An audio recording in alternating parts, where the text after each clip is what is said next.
在这里也挺好的。我们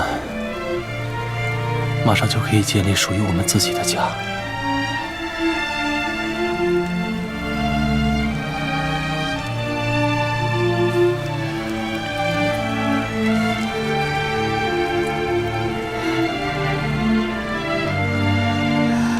可是，我不能爱任何人。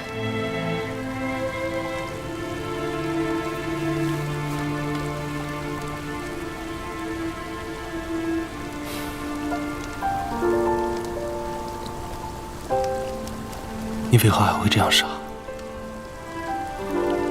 被我娘说的几句话，就锁死了你的心。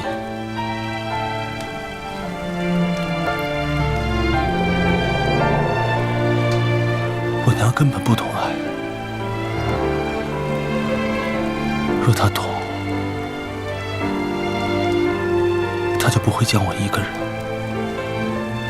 这么多年就遗弃在宫中。就算她逃出水晶关了，她也未曾来看我一眼。我见到的都只是幻影，根本无法触碰到他。你可知我有多恨老妖婆吗？可我小时候看到他摸着三哥的头鼓励他的时候，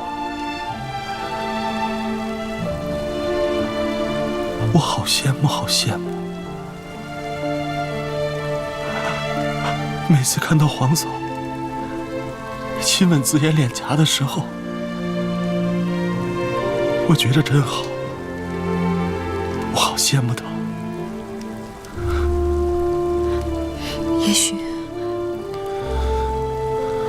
他同我们一样出事了呢。不会的，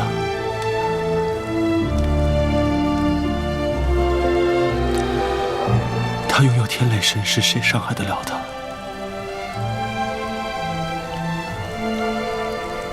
我将天雷神识还给他，我将能力还给他，我就无需再回那个冰封的国度，无需再回去了。你娘曾说过，唯有你回去，那里才可以改变。我根本就不认识我的国度，我从未去过，我也从未看过我的国度，我为何要在乎那边的人的生死？莫非你未曾担心过你三哥的生死吗？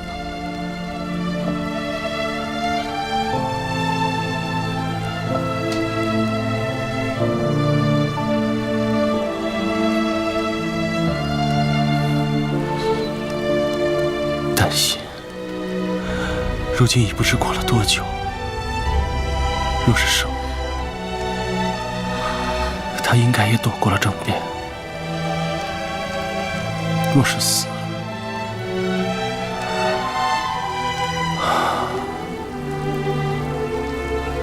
我应该很快就可以与他再见。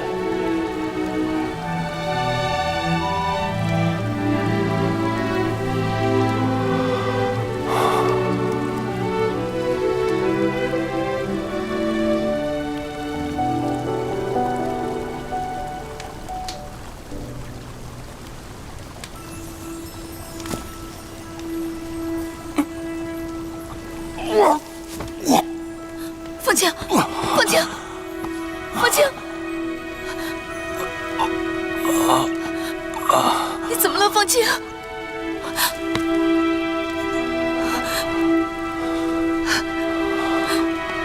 凤青，凤青，你怎么了，凤青？凤青，草药，那草药呢？对我有用，对你也会有用。我去找，我去找。不要，草药对我没用。只要有天雷神识，你就会没事的，对吗？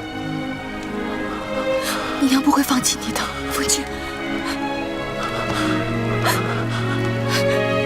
金美人，你在哪儿啊？金美人，你在哪儿啊？你不要放弃父亲，不要放弃父亲！不要讲话，不要离开我。我们可不可以就这样？就这样，厮守在一起，直到彼此的心跳都停止为止。如果我们活着，可不可以像御花园树上刻的那样？我们可不可以不要下辈子？不要下辈子再在一起，好不好？好，我答应你，只要你活着，我们就一起离开这儿，好吗？父亲，不要睡，不要睡，父亲，你醒醒，不要睡，不要睡，你醒醒。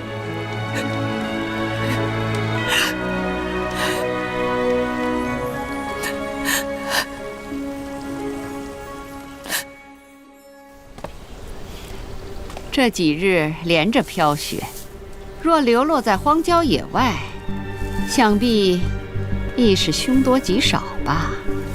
老天成全，恭喜太后可以除了瑞王与聂昭仪2个眼中钉啊！他们也该感谢哀家，给他们了一个生死与共的机会。太后洪福齐天，是他们自不量力，以卵击石，得到如此下场，是应得的。一日未找到他们的尸首，哀家这心里就不踏实。这万一，哀家绝不能让他们有绝处逢生的机会。搜救军里可还有妙明湖的人手，儿臣会将他们全部换掉，换成自己的亲信。能否找到，全在你的掌控之中。这该不该找到，你该心里有数吧？儿臣明白，定会让这万一的可能也不复存在。这瑞王与聂无双一日无确切的消息，皇上便有念想，也该是时候将这期望变成绝望。儿臣定不负太后所托。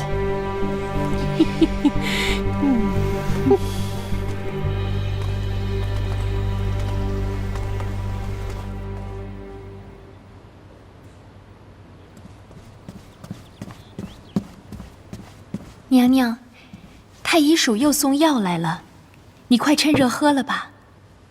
又是药，这宫里成日弥漫着这股药味，熏得人头晕心烦。本宫已经全好了，不需要再喝这药了。娘娘，你可别拿自己的身子置气呀。父亲那边有消息了吗？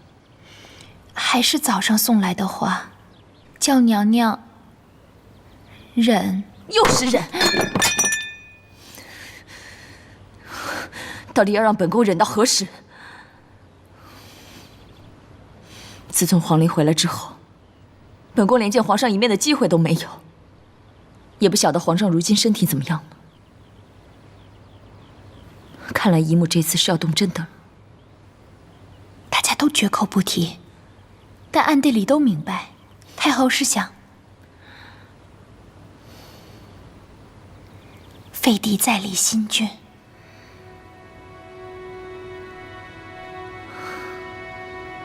如今宫中上下，包括皇上都在刀尖上，皇上的毒痴是未解，明眼人又怎会不明白？不是让你去打探大皇子的消息吗？听说是颠疾，不过整个来仪宫与太医署都闭口不提，倒是瑞王妃一直在皇后身边照顾大皇子。若大皇子真有什么事，岂不便宜了那个狗眼？只恨本宫自己的肚子不争气。娘娘，你可别忘了，宫里怀有龙嗣的，可不止德妃一个。你是说云妃？说来也怪，自从她怀了皇嗣之后，性情大变，恍若她死去的姐姐玉嫔。云妃怀有龙嗣后，虽性情略变，可她肚子里的孩子，终归是皇上的骨血。若是她有什么三长两短，没资格教养这个孩子，那娘娘便是整个后宫中最适合成为这孩子母亲的人选。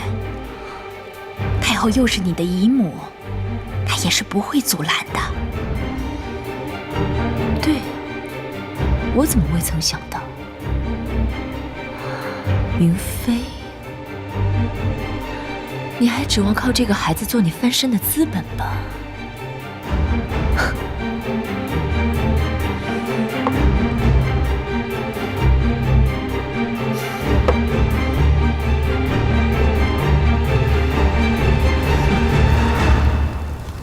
你说什么？都已10日了，为何一点消息都没有？妙将军，悬崖峭壁险峻，加上连日下雨，更是难以攀爬呀。众将不都在寻找吗？为何就你赵副将整日里说泄气的话？不能再等了，明日加派人手，定要下悬崖去救人。哇，什么事让妙将军如此动怒啊？我也十分关心瑞王与聂昭仪的安危，对妙将军的提议非常的赞成。不过，如今皇上尚且安危未定，哪有空闲为一个嫔妃失踪的小事分神？你休要妄自猜夺圣意。瑞王是皇上最疼爱的兄弟，聂昭仪是皇上最宠爱的妃子。我没听错吧？妙将军，看来你对如今的形势还不是很清楚啊。皇上如今国事缠身，况且龙体有恙。妙将军先消消气，我劝你还是先为自己做打算。谁知你这个将军能当到何时？再则，如若你信不过我们的搜救军，可自行组队啊！以你的武功，想要攀下那峭崖，绝非难事。你，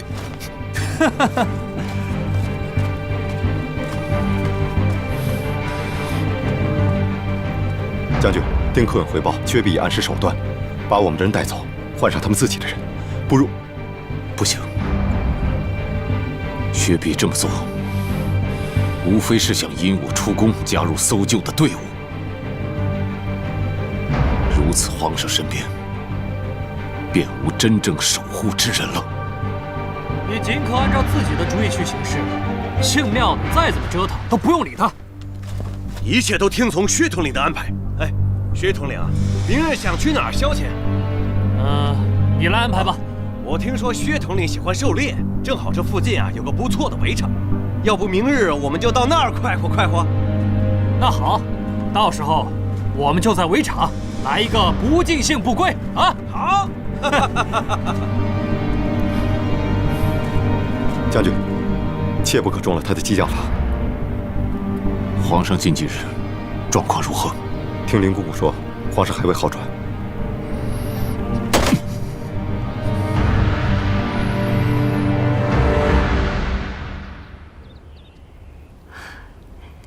如此好的品相，想必得找10年吧。回太后娘娘的话，这棵长白山参是家父年轻的时候雇采参人去山上寻的。哦，果然是一代名医，有眼光。哀家想知道，如此好的参，你怎舍得割爱于哀家？我虽贵为瑞王妃，但夫君如今却凶多吉少。太后又罢免了我在太医署的职位，杜若担忧，日后在宫中的日子堪忧。你可知为何你父亲的太医令当得，而哀家却免了你的吗？臣妇愚钝。你父亲心里糊涂，办事聪明，而你呢，心里聪明，办事却糊涂。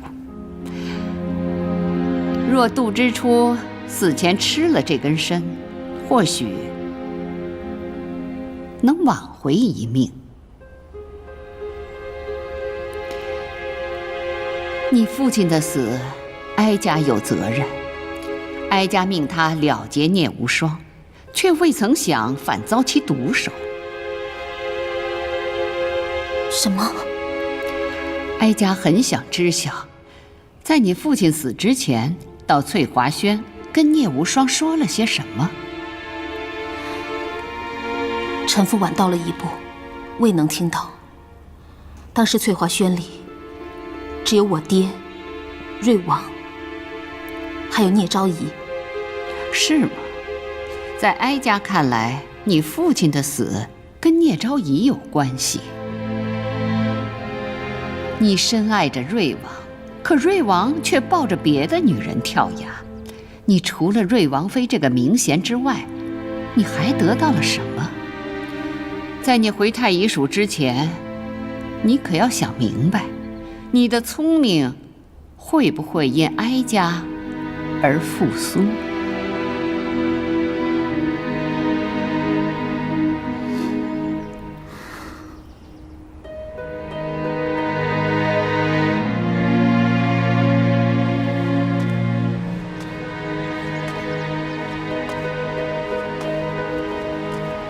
瑞王妃，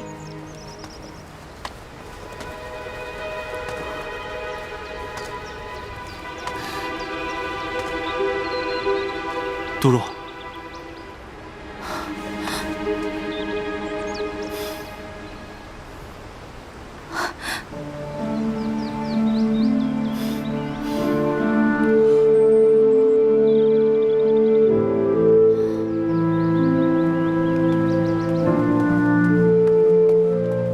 王妃，你还好吧？王妃，你为何哭了？德顺，若然有一日你再见到瑞王，请你转告他，只要他能平安回来，我便离开。我会去找我爹，此生永不相见。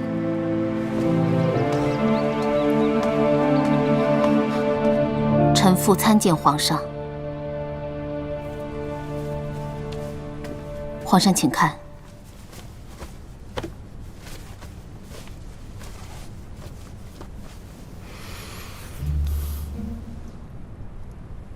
这是七色相毒的药渣，这个是皇上喝的药，这个是其他嫔妃的。可是有何分别吗？臣妇仔细检查过了，皇上喝的药跟其他人的有异，皇上的药里缺了一味，单凭药汤很难察觉。若是其他的药也就罢了，唯独这一味，却是解七色迷香之毒最重要的药材。若少了它，皇上的解药就如普通茶水。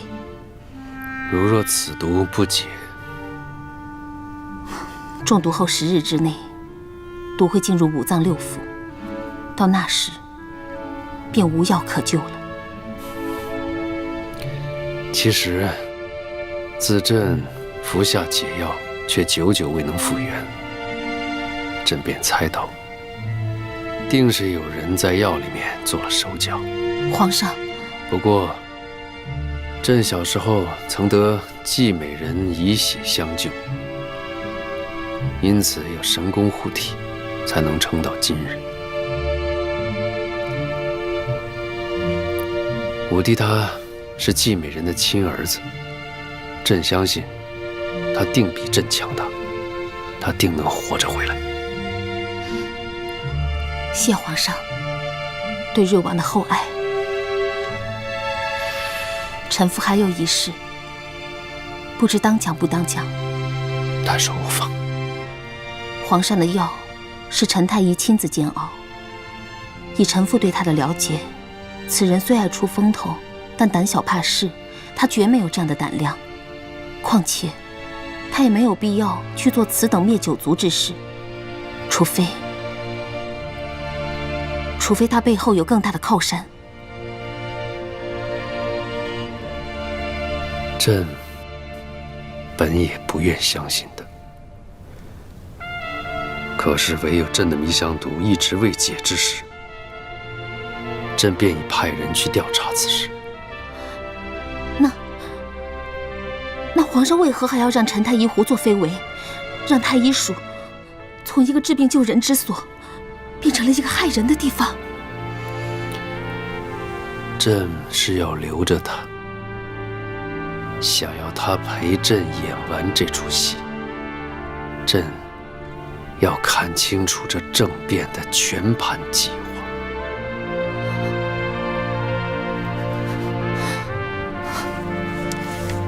臣妇已将药方写下，皇上按此药方自行调理，不出5日便可痊愈。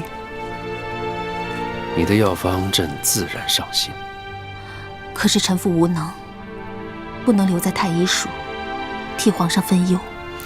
你能够冒险深夜进宫见朕，朕非常感激。臣妇这么做，除了尽一个医者的本分之外，更是为了瑞王。皇上是瑞王的三哥，是他最看重之人。若臣妇知情不报，令皇上出了什么意外，臣妇不知该如何向他交代。皇上，武帝他何尝不是朕最重要之人？这段时日，朕真的是度日如年呢。皇上定要保护龙体，皇上为保妙将军安危，竟然不惜将皇后娘娘的药给妙将军喝。杜若为天下的子民求皇上保重龙体，永掌我大兰江山。朕相信，这一切尚有转机。政变当前，也是人最脆弱之时。朕真的很想知晓，在母后的强权威慑之下，会有多少的忠臣和名将屈膝跪下？到最后，又能有多少人还留在朕的身边？皇上就为此，竟让自己的龙体受这般摧残。皇上对自己太过不公了，这样太残忍了。若自己的母亲都对朕施以毒手，灭子夺权，朕要这江山何用？若瑞王及聂昭仪已撒手人寰，今生永绝，朕又岂能独活？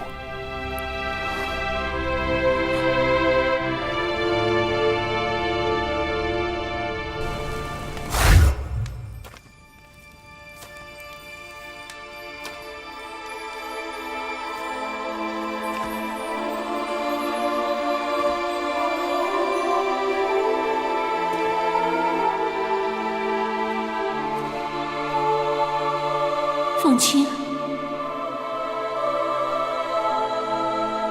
凤卿。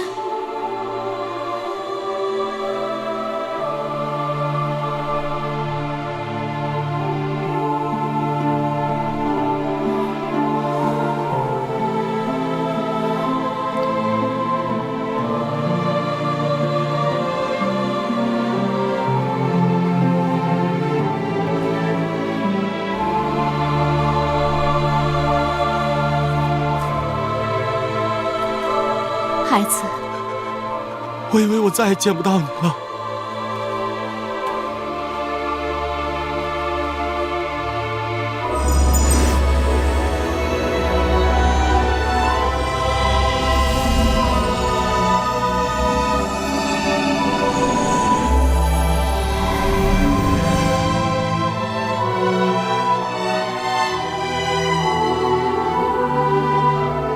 凤卿。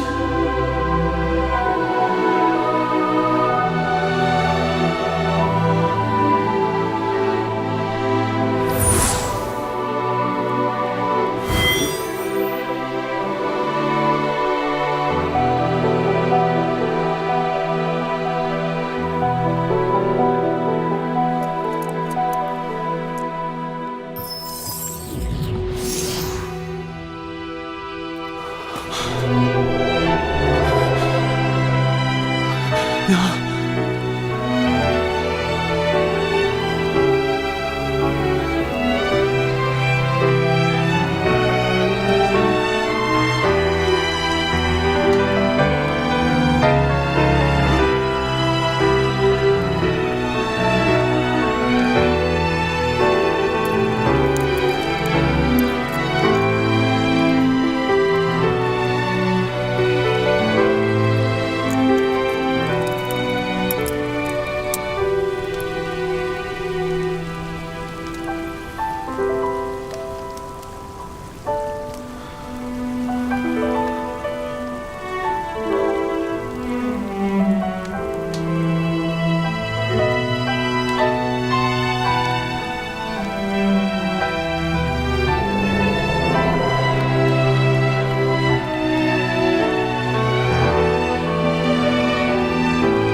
有人吗？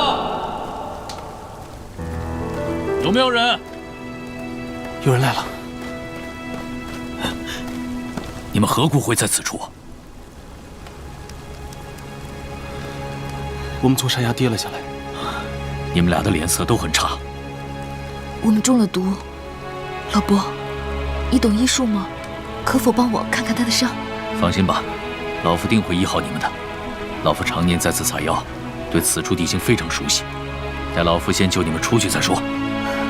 来，走。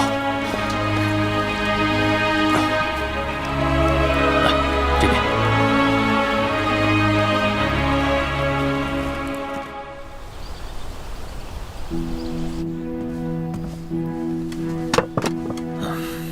多谢老伯。辛苦你了。不知我们该如何称呼你啊？啊，别人都喊我老铁，因我家世世代代皆以打铁为生。原来是老铁啊，在下有礼了。若非你出手相救，我们恐怕就要葬身崖底了。你的恩情，我们他日定当相报。皆是缘分。我想请问两位是何方人士，尊姓大名？在下姓萧明风，乃丝绸商贾。他觉得他自己来自我介绍吧。我是他未过门的妻子，唤我双儿就好了。两位于危难之际不离不弃，真是有情有义啊！还想请问两位为何会身中剧毒，跌落断崖呢？这样说来话长了。在下祖上是有名的富贾，双儿出身于染坊。我们是真心相爱的，但家中长辈反对，于是我们便决定私奔。这一路上走来还算顺利，后于山路上遇上了山贼，他觊觎我们所携财物，便放了一股毒烟，杀了跟着我们逃出来的家仆与马夫。我跟双儿只好逃走，但是马儿受到了惊吓，将我们摔下了山崖。山谷险峻，遇上了下雪，在九死中遇上了你。我们方可绝处逢生。铁老伯可以到如此凶险之地采药，看来是精通医术之人。不知我们体内的毒何时才能清除啊？这确实需要一些时日，不过老夫会尽力的。那真是太好了。等到我们好了以后，定当重重酬谢。你说是吧，双儿？啊，对。对了，老铁，我们是瞒着我爹偷偷跑出来的。劳驾，请不要告诉他人搭救我们的事。我爹在城中有很多朋友，我担心他们知晓了，会去我爹那头告状。啊，这一点你们请放心，我并非多言之人。你二人身体还有待于恢复，要尽量少言，养精蓄锐。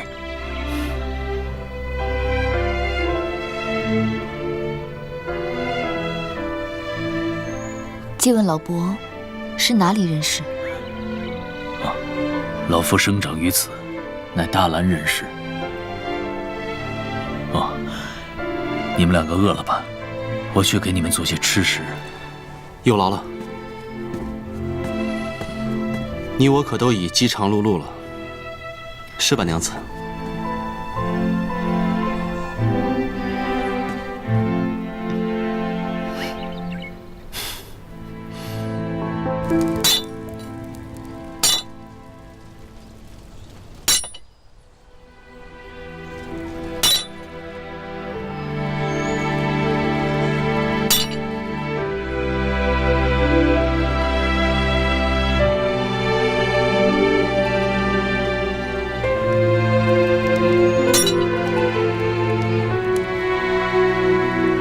我是他未过门的妻子。我们是真心相爱。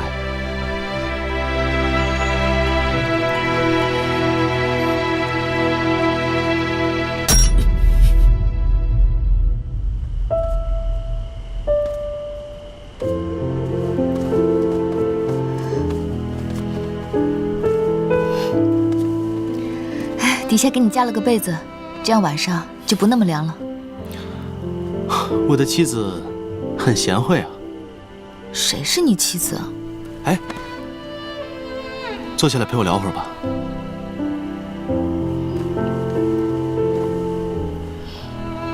告诉你个秘密。何事？我的屋顶破了个洞。虽破了个洞，但从这个洞望出去，可以看到一片星空，多好啊！躺下来看比较清楚。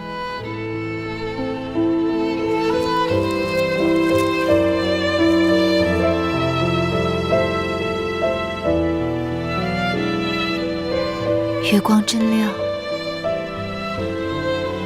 比那更遥远。更遥远的地方，应该就是我的故国。你带我去过，但是我不想再回去了。我想要留在一个有你、有四季变换的地方。风哥哥跟双儿定会找到一片净土，建立属于我们自己的家园。我还未答应要跟你去啊。那是谁将自己的名字和我的名字刻在一起的？是谁将自己的名字与我的名字刻在一起的？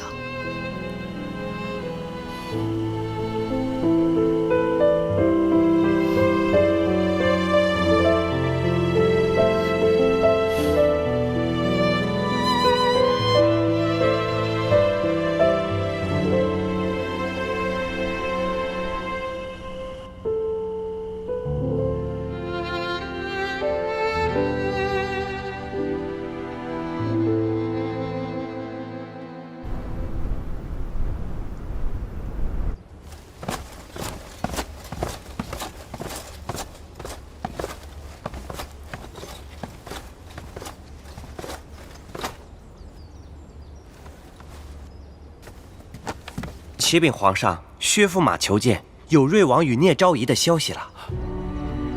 快传。诺。薛副统领，皇上有请。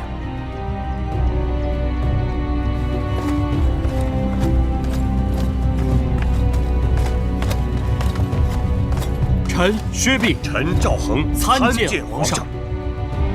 有瑞王与聂昭仪的消息了吗？臣已在断崖之下寻到了瑞王与聂昭仪尸首，正在运往宫中的路上。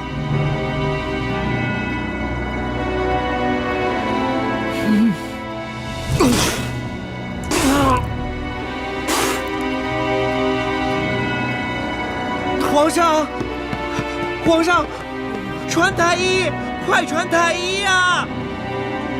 太后娘娘有旨，皇上病重，特恩准后宫诸妃3日内可往龙吟殿面圣。臣妾遵旨。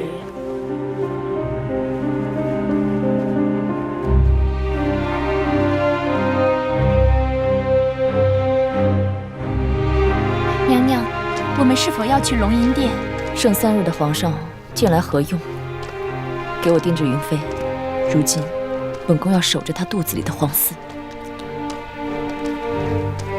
娘娘，是否去龙吟殿？我想去翠华轩看看。真不相信，如此一个好人，就这样离开了。我们总想摆脱聂昭仪，为何他出事，我们会如此难过？因为他是这宫中唯一真心待我们之人。娘娘，是否去龙吟殿？本宫又不是皇上的宠妃，何须着急？还是先回关雎宫静观其变吧。去将紫妍带来同去，叮嘱她一会儿在父皇面前不许哭闹。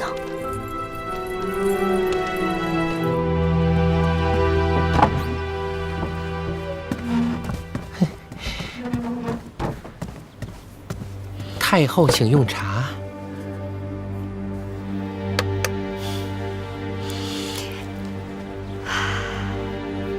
快看看，此尊观音之面相，端庄慈祥，犹如太后啊！皇上那儿如何了？哦，回太后话，除了皇后带着大皇子守在龙吟殿外，其他的妃嫔有不敢去的，也有不想去的。只有懂风向的人，才会在宫中活得更久一点儿。看来，不少人都明白这个道理。是，不过太后，若是瑞王与聂昭仪无恙反宫呢？你觉得皇上还在的时候，他们能赶回来吗？都已逾10日，前2日那场9月雪，该是他们的招魂雪。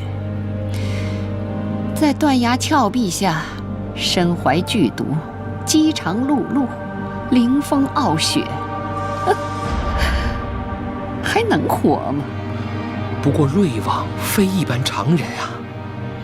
就算他有再大的神功，中了毒香，他也施展不出来。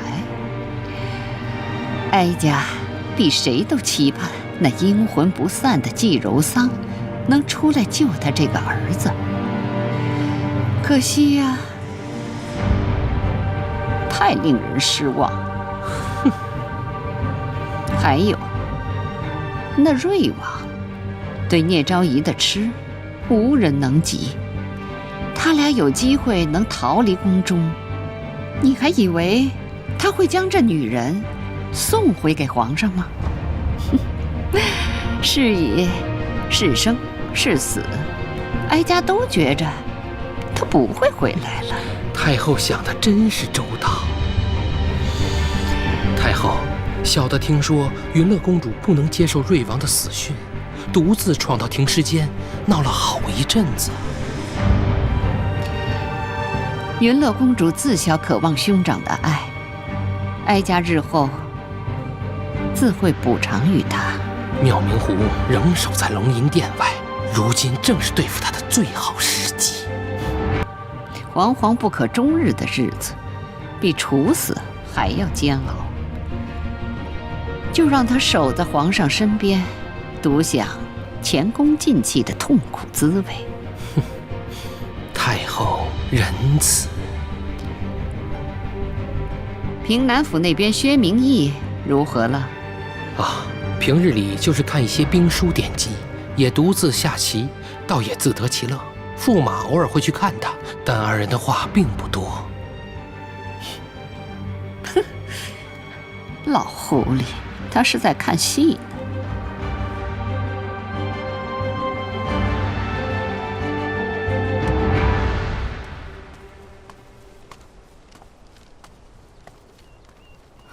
驸马爷，公主呢？公主在房中休息。啊。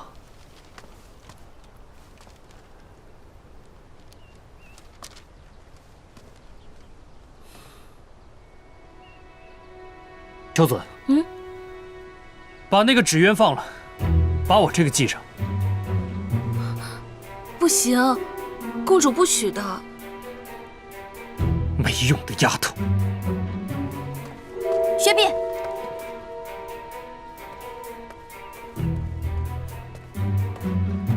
我不许你动我的东西，请你离开此处。云乐，你看这纸鸢，漂亮吗？送你。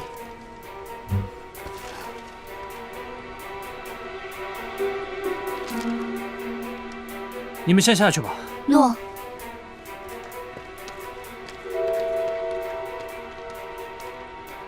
今早，你去看过瑞王与聂无双的尸首了？薛碧，我并不知道你们是如何收买陈太医的。那尸首虽然腐烂了，还穿上一模一样的衣服，但那人的手很糙，绝非我5个。连瑞王妃都未出声指控那尸首不是瑞王，你又奈何？就算你恨我将你5个的尸首带回来，那你也应感谢我替你找回了聂无双的尸首。你忘了吗？当日下合欢散的酒是谁让我们喝的？聂无双终于死于非命，以我的心结也终于得以解开了。不必再说了。我跟你皆是受害者，你恨的人应是聂无双，而并非我。还有你那个无用的妙大哥，我不许你提他。你放心，妙明湖这个名字很快便会在这宫中成为过去，因为皇上很快便再无能力保住他了。你胡说！我皇帝哥哥会好起来的，5个也会再回来的。如若痴人说梦能让你释怀的话，那你便继续做此梦吧。我买此纸鸢回来，是想与你重修旧好。我希望你能亲手放了聂无双送你的这个将军的纸鸢，把我的这个寄于眼前。毕竟皇陵的毒香是离国的伏君引发的，而主使的便是逆贼妙明湖。你冤枉妙大哥！哼！站住！真假对错，只在胜利者的手中。你着急要去找他吗？妙明湖如今便守于皇上的龙吟殿外做垂死的挣扎，但我劝你莫要去。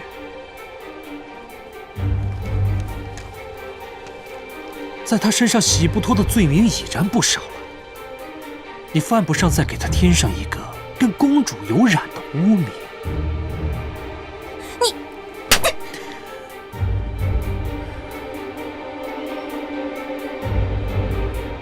一切的忍受，皆因你是太后宠爱的云乐公主。我会去相母后揭发你。云乐，我劝你最好莫要自讨没趣。你认为我背后的主谋会是谁呢？不会是我那个被削去了权位、全族流放的父亲薛明义吧？而今后宫的那些嫔妃们，除了皇后，无人敢去探望皇上。你可知这是为何？因无人敢开罪太后。不会的，母后不会的。皇上与瑞王想要夺太后的军权，政变的下场必定要有人牺牲的。你胡说！你胡说！我不许你这样污蔑母后。皇帝哥哥是我大哥，是母后的亲生儿子，他不会害皇帝哥哥的。你知我为何从小便喜欢你？因为你确实很单纯，在你的眼中，所有的人皆是善良的。你可知我这几日为何如此雀跃？因我薛家即将要重新得到一切了，而妙明湖所拥有的一切都会还给我。而你，哼，至于我要不要你，也是我来决定。是以，我给你的东西，你应当是笑着接受。嗯？哼。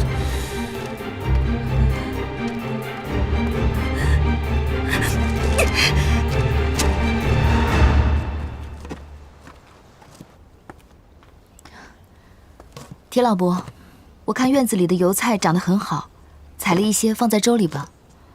好啊，你们如今的身体，多吃一些蔬菜最合时宜了。那我来摘菜。辛苦了。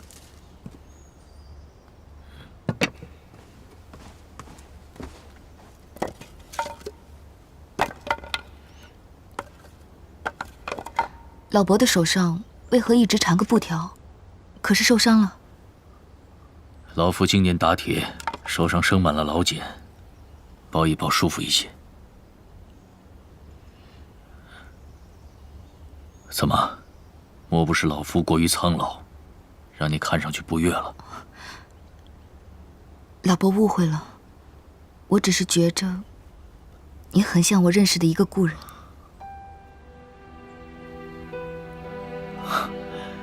这怎么可能呢？老夫常居山中，深居简出，鲜少见人的。你定是认错了吧？是我想多了，只是觉着你的长相与他有几分相似，尤其是眉宇间的神采。不过我那故人正值壮年，老伯的年纪可做他的父亲了。是啊，我一把年纪，做他的父亲也不足为过吧。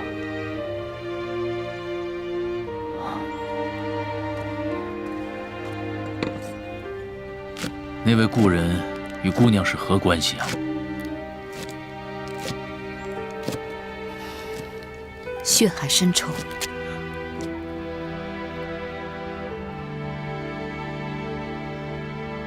血海深仇。看来这位故人曾经给姑娘带来过莫大的伤害。若是他再出现的话，我定祝双儿姑娘报这血海深仇。谢过铁老伯。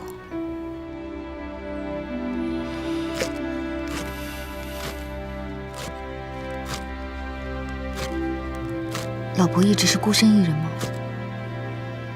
我方才收拾屋子的时候，觉着之前有人住过。哦，此处曾经住过一个逃难的人，只不过今日宫中的太医署招人，他进宫了。你们之前吃的药，便是他送过来的。逃难的人？有人动我的兵器，我去看看。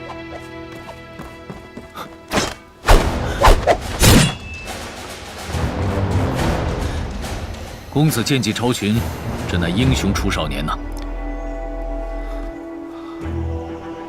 老铁能打造出如此好的宝剑，想必身手亦不凡。公子过奖了，老夫常年打铁为生，并无其他本事。相请不如偶遇，不如你我略过2招如何？不可，你伤还未完全好呢。娘子如此关心夫君，夫君可是会感动的。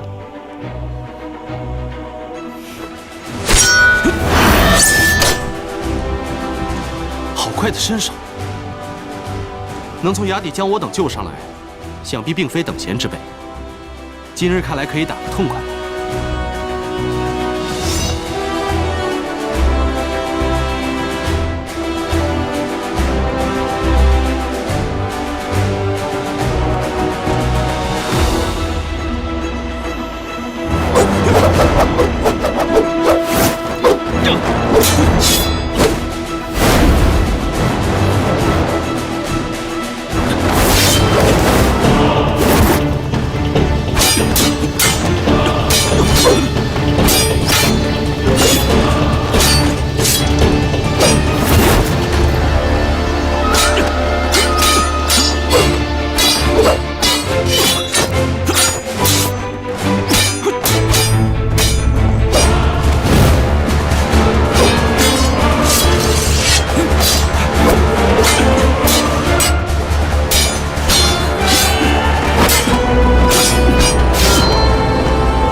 点到即止，公子果然出手不凡，老铁甘拜下风。承让。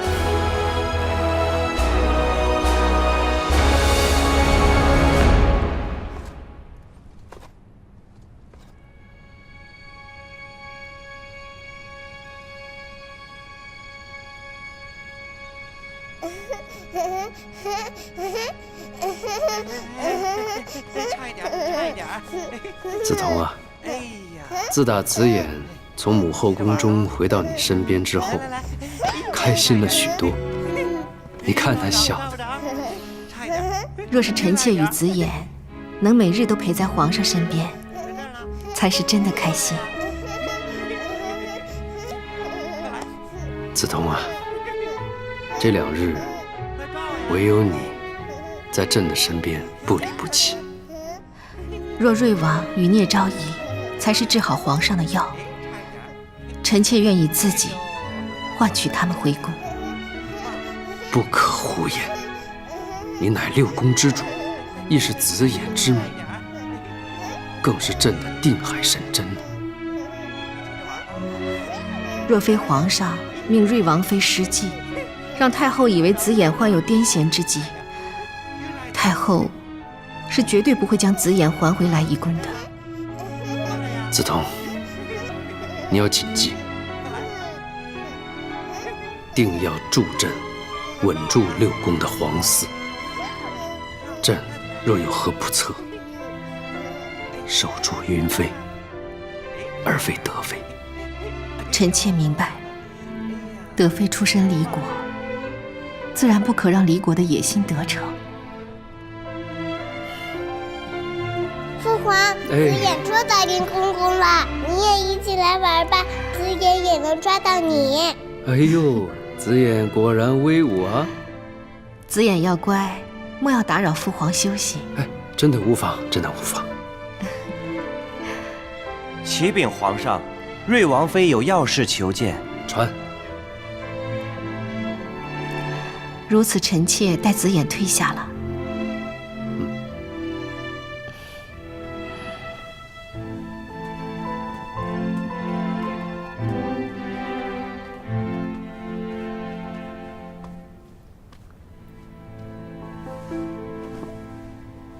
臣父参见皇上。瑞王妃，请起。谢皇上。朕命你去勘察的事情有何进展了吗？臣父亲自检验了那2具尸体，那2具尸体已然面目全非，根本无从辨认。我细细查看了那具女尸，她的背上并无莲花的花纹，而穿着瑞王衣服的那具尸体，她的手上却有着瑞王并无的胎记，故臣父断定那2具尸体是假的。既然尸体是假的，就意味着他2人还有生还的希望。如此看来，母后是想要气死朕呢？如何？朕的身体如何？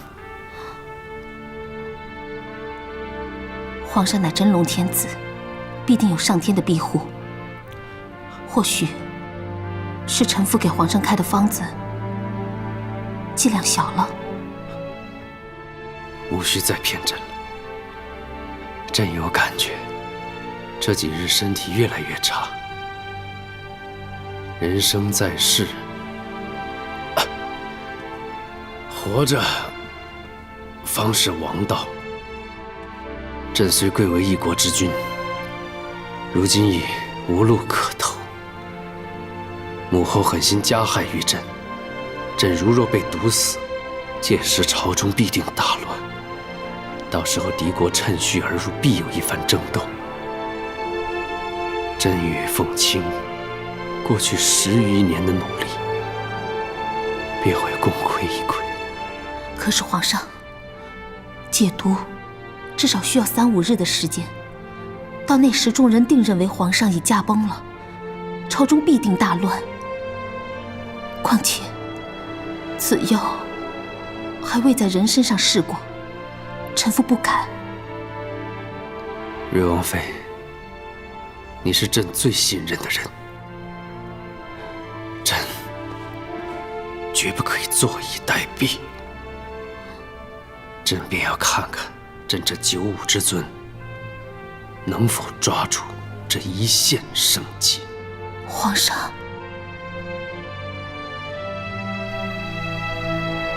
妹妹身怀皇嗣，真是叫旁人羡慕啊！转眼之间，肚子就如此大了。这些点心皆是妹妹平日爱吃的，尝尝吧。多谢淑妃姐姐关心。不过妹妹方用过午膳，哪里还吃得下呀？一会儿再享用姐姐的好意吧。看来妹妹是担心本宫在这糕点里下毒啊。姐姐切莫多疑，妹妹向来是信任姐姐的。哦，那好，那从今日起，妹妹便搬往欣怡宫，日后的起居饮食由本宫来料理吧。淑妃姐姐，如今妹妹怀了皇嗣，不宜搬来搬去，要有太后、皇上或皇后娘娘的旨意方可。哼，看来这宫中的形势，妹妹还未看清楚。如今是各宫存亡之际，大家都在找自己的靠山。本宫的娘家手掌军中大权，太后又是本宫的姨母，能依附于本宫，是你的造化。姐姐此言何意？本宫要的简单不过，只要你投靠本宫，日后若是诞下皇子，便交由本宫养育，本宫便会保你日后平安，享不尽的荣华富贵。我绝不会把我的亲生骨肉给你的。我刚失去了亲生姐妹，这个孩子是我在这世上唯一的亲人。淑妃娘娘，未免太荒唐了。荒唐？云妃，你以往做下的孽，本宫还未找你算，你当本宫忘了吗？如今皇上病重，无人能够再保护你。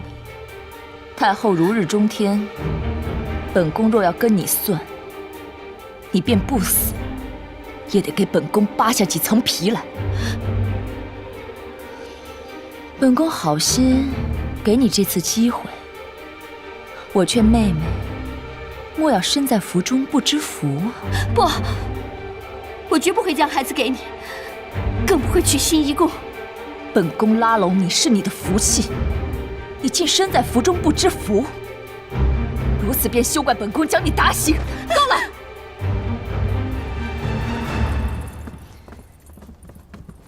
臣妾给皇后娘娘请安。给本宫跪下！请安。淑妃还知晓6宫之首是本宫这个皇后吗？你不是风寒困体卧床不起，连去探望皇上都不能吗？为何竟有如此气势，在此作威作福？是谁给你的胆子，做此等夺取皇嗣之事？回禀皇后娘娘，臣妾也是出于保护皇嗣之心。再者，臣妾也是为了我们许家在宫中的地位啊。后妃在宫中的地位，归根结底论的是品德操守，最要不得的便是你这种见风使舵的小人心性，真是让本宫万分失望。臣妾知错，望皇后娘娘恕罪。善恶本一念之差，你给本宫好好反省。谨遵皇后娘娘教诲。未免多生枝节，从今日起，云妃搬至来仪宫，由本宫亲自照顾。谢皇后娘娘。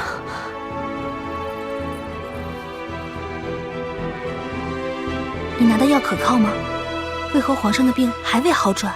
我也不知，我也盼望皇上赶紧好起来。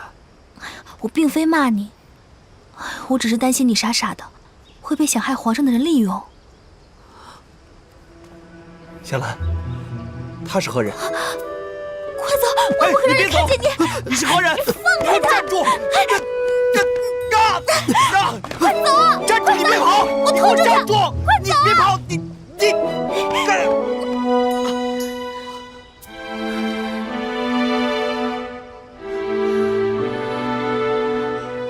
如此便罢，不追就不追了。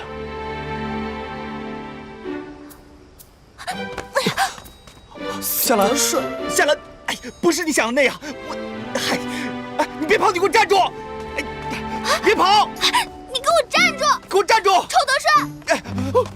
哎呦，这公规何在？这是无法无纪。小的见过长公公，小的乃瑞王府的德顺。德顺，我还记得你。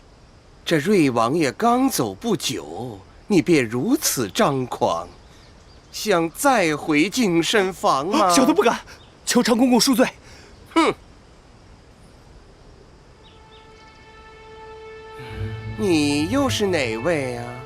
奴婢乃崔怀轩、聂昭仪的侍婢夏兰。抬起头来。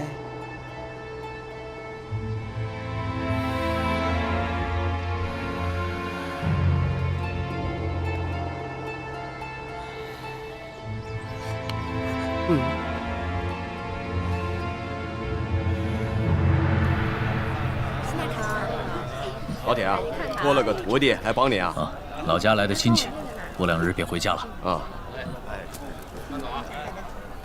小伙子，这说啥呢？小伙子，我老婆子不识字，快告诉我发生何事了？难不成不打仗了？听听。婆婆，这是皇上昭告天下，说洛阳的瑞王与聂昭仪的尸首已经寻到了，皆是离国刺客所为，2个人都已经死了。瑞王，啊，岂不是皇上最疼爱的皇弟弟？我认识人啊，在宫中办事，说皇上病重，也许就是因为此事而受的大戒。哎呀，真是惨呐！出了如此大事啊！哎呦，走吧。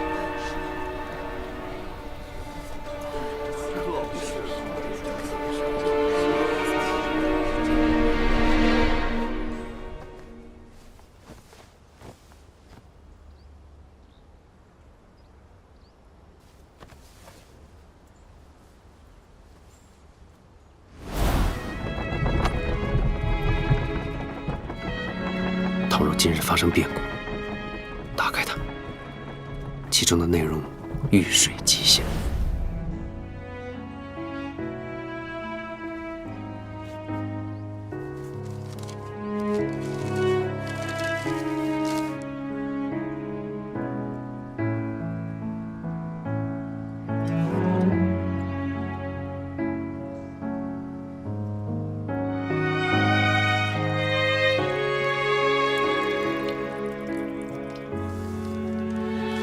双，当日朕并未宠幸你，时时看不到你的心，也放心不下武帝。可朕对你的不舍与日俱增。武帝与杜若大婚之时，朕以为一切皆有新的开始，直到季美人告知朕，以处子之身的女子浇花，方可令百花复生。你与杜若的处境无意被朕与凤卿发现时，朕才知3个人的苦楚已变作4个人的困境。当朕见到你将自己的名字刻于树上，犹豫不决时，朕替你决定，无双，你无需等待来世、今生，甚至往后的3生，都要与凤卿在一起。唯有你，才不会令他孤独。也许武帝会带着你去属于他的国度，你将助他建一番新的天地。于朕而言，这应是最美好的画面。珍重。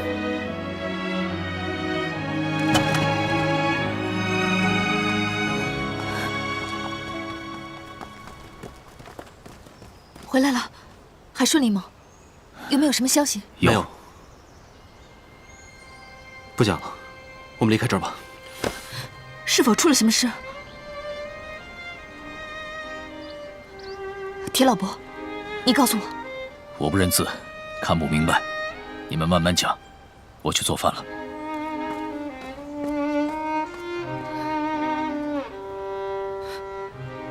是否皇上出事了？没事，只是招兵打仗。我去收拾东西，准备离开这里。在路上，我再慢慢跟你说。出大事了，铁老伯！铁老伯，出大事了！聂昭仪，铁老伯尚不知我的身份，那个老伯也不知我的身份。我一直在用秦渊的名字骗他。你不是跳海了吗？为何会在此？太后四处通缉我，我无处可躲，便是被这铁老伯救了，得他收留，我才进宫在太医署做了药头。我也是想查清自己的身世。原来铁老伯说，从宫里偷药给我2人的是你啊！你2人，瑞王也在，那太好了。这证明，宫里的2具尸首皆是假的。什么尸首？宫里传你们2人皆已遇难，尸首都找到了。那皇上如今可好？皇上的毒一直未解。有人想害皇上，若是你与瑞王能回宫的话，那皇上定能康复如初的。瑞王，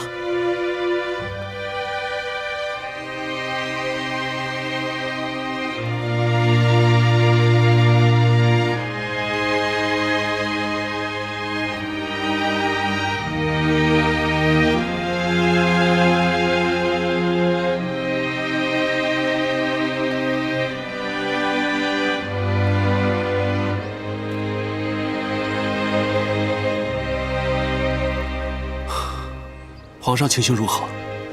我在太医署无意中察觉，皇上所服之药跟其他人皆有不同，我便将此事转告给夏兰姑娘，托她告知瑞王妃。可此后许久，皇上仍未有好转，我也不明白是怎么回事。绝不可能，杜若必定能救治皇上。皇上似被软禁了一般。3日前，太后突然允许所有后妃探望皇上。但除了皇后娘娘以外，其他后妃均不敢再进龙吟殿。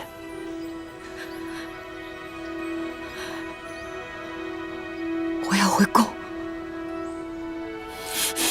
为何回去？我们都已是2个死人了。那2具死尸，定是太后伪造欲打击皇上的。正因如此，想必那老妖婆早已布下天罗地网，就等着我们2个活着回去送死。你方才回来之时，便已知晓此事了，对吗？若非我碰见清源，你还想瞒我到何时？我也不知，或许瞒过今晚，或许直到我们离开之时，也或许今生今世都不会告诉你，我也不知。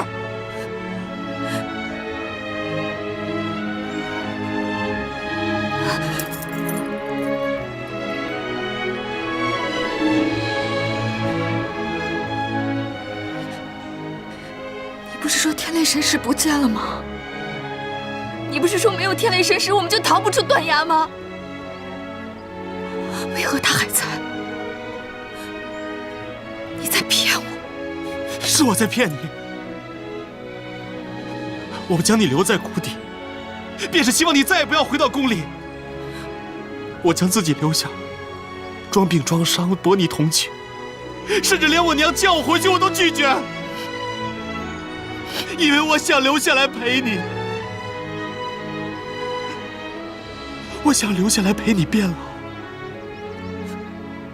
我想陪着你死。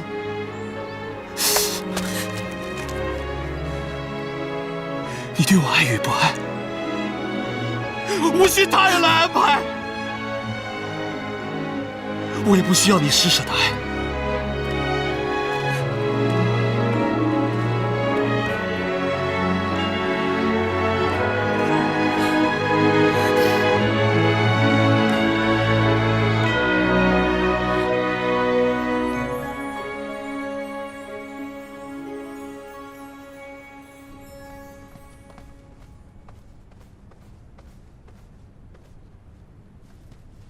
长亨参见皇上，皇上万岁，万岁，万万岁！平身。谢皇上。长亨啊，皇上，自你离宫至今，朕与你也已好久未见，家中可安好？皇上隆恩浩荡，这些年朝中恩泽不减，衣食丰足，算安享晚年。那就好。有传你常府在福州富甲一方，妻妾成群，不逊于诸侯王爵呀。皇上，这皆是坊间的谣言呐。是吗？朕还听闻你一回到宫中就看中翠华轩的侍女夏兰，真是嚣张跋扈啊！你可知外面的人如何说你吗？这先帝重用的宦官长亨富可敌国，比拟诸侯，就这么一条，朕便可赐你死罪。朕虽抱恙在身，但这龙椅还是朕坐着的，可明白吗？老奴死罪，老奴死罪呀！你自小侍奉先帝，知晓多少秘密，你心中有数。若非当年朕只有9岁，许多事尚未了解，朕也无需将你留至今日。原来这许多年，皇上对常府的恩泽，皆是为了今日的欲加之罪。你自贪赃枉法，恶迹斑斑。在你离乡回宫之时，朕已派人监管你福州常府的一切。皇上，放老奴一条生路吧。那就要看你拿什么来跟朕换了。长亨定知无不言。当年先帝深爱季美人，欲封其为后，为何一夜之间会发生如此巨变？先帝醉酒后，曾对老奴说，一直觉得季美人的故国是个传说。直到那一夜，先帝握着季美人的宝石，闭目后，瞬间进入一个冰天雪地的国度。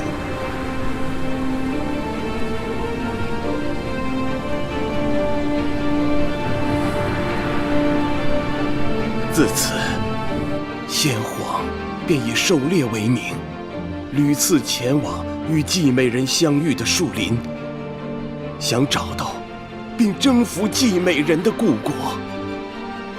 这些季美人可知情吗？老奴不知，但那以后季美人变得愈加寡言，偶尔向星空落泪。加上当时静妃如今的太后娘娘造谣、重伤、逼害，直至最后，季美人跳崖自尽。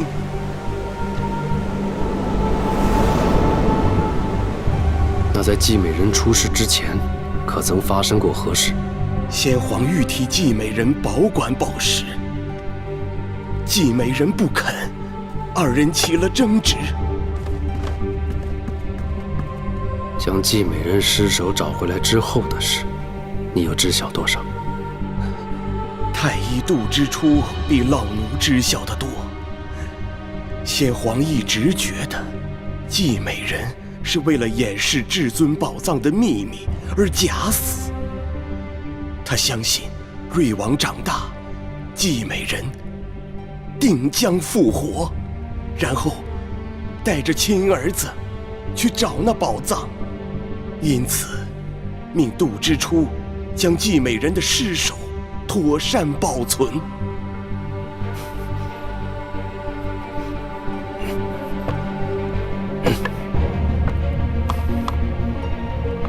长亨，皇上，那你可知这哨子的由来及秘密？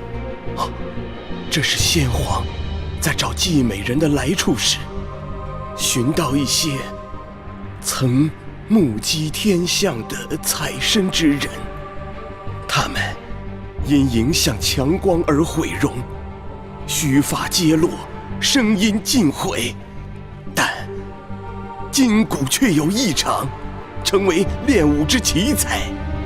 先皇强加训练，称为龙影。名为保护皇上，实则为他日替皇上寻找宝藏的开路先锋。瑞王，瑞王，凤青，你在哪儿啊？赵姨，咱们还是回去吧。你看这天快下雨了，说不定他已回铁老伯那儿了，也有可能他已回宫了。不会的，他肯定还在生我气呢。阿弥陀佛，这情爱真是仇根。赵姨，你看前面的山坡土都松了，你若是出了什么差池，我该如何跟瑞王交代啊？凤青，